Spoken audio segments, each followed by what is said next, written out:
क्या मिल गया है कर्ण के रथ का पहिया?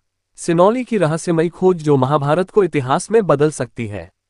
जैसे ही हम महाभारत का नाम सुनते हैं, आंखों के सामने कुरुक्षेत्र का विशाल मैदान, भगवान श्री कृष्ण का अर्जुन को दिया गया गीता ज्ञान और सूर्यपुत्र कर्ण की अद्वितीय वीरता उभरकर सामने आ जाती है।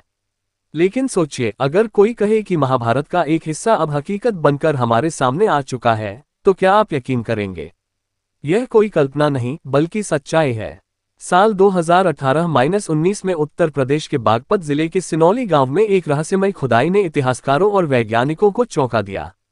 ये खोज इतनी असाधारण थी कि इसे महाभारत काल से जोड़ने की चर्चा तेज हो गई। कैसे शुरू हुई यह ऐतिहासिक खुदाई? सिनौली गांव के कुछ किसान अपनी जमीन की खुदाई कर रहे थे। मकसद था खेत तैयार करना। लेकिन उन्हें क्या पता था कि उनकी फावड़ियां भारतीय इतिहास के सबसे रहस्यमयी दरवाजे को खोलने वाली हैं। जमीन के अंदर से तांबे के बर्तन, सोने के सिक्के और आभूषण निकलने लगे। ये खबर तेजी से गांव में फैल गई और जल्द ही भारतीय पुरातत्व विभाग ऐसी की टीम वहां पहुंची। फिर जो मिला उसने पूरी दुनिया को चौंका दिया।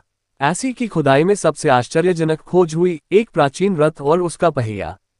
इस रथ के साथ मिले पहिए की बनावट देखकर हर कोई सोच में पड़ गया, क्या ये वही पहिया है जो कुरुक्षेत्र में कर्ण के रथ से अलग हुआ था?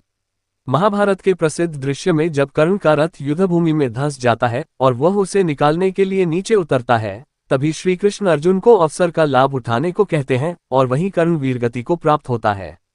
आज भी वह दृश्य हर महाभारत प्रेमी के हृदय को झकझोर देता है। ऐसी को क्या क्या मिला? 3 प्राचीन रथ, जिनके पहिए लकड़ी और तांबे से बने थे। तांबे के अस्त्र शस्त्र, तलवारें, भाले, ढालें, जिन पर की गई नक्काशी अद्भुत और अत्यंत प्राचीन कला का प्रमाण है। ताबूत, कॉफिन्स, जिनमें मानव कंकाल मिले, ये योद्धा प्रतीत होते हैं। शवदाह और दफन स्थल, जो एक विशाल कब्रिस्तान जैसे लगते हैं। इन चीजों की बनावट और शैली कहीं और नहीं देखी गई है और ये 2800 ईसा पूर्व की मानी जाती हैं, यानी महाभारत काल के बेहद निकट। क्या ये सच में कर्ण का रथ हो सकता है? ये सवाल बेहद रोमांचक है, लेकिन इसका कोई ठोस प्रमाण आज तक नहीं मिल सका है। हालांकि रथ के पहियों का डिजाइन महाभारत काल में वर्णित वाहनों से मेल खाता है।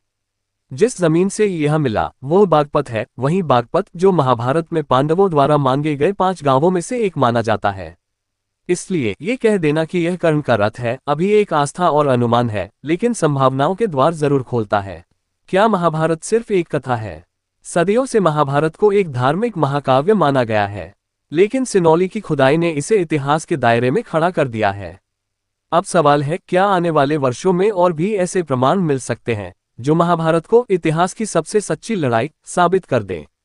निष्कर्ष, चाहे ये रथ कर्ण का हो या किसी और महावीर योद्धा का, एक बात तो तय है, हमारा इतिहास केवल किताबों तक सीमित नहीं है।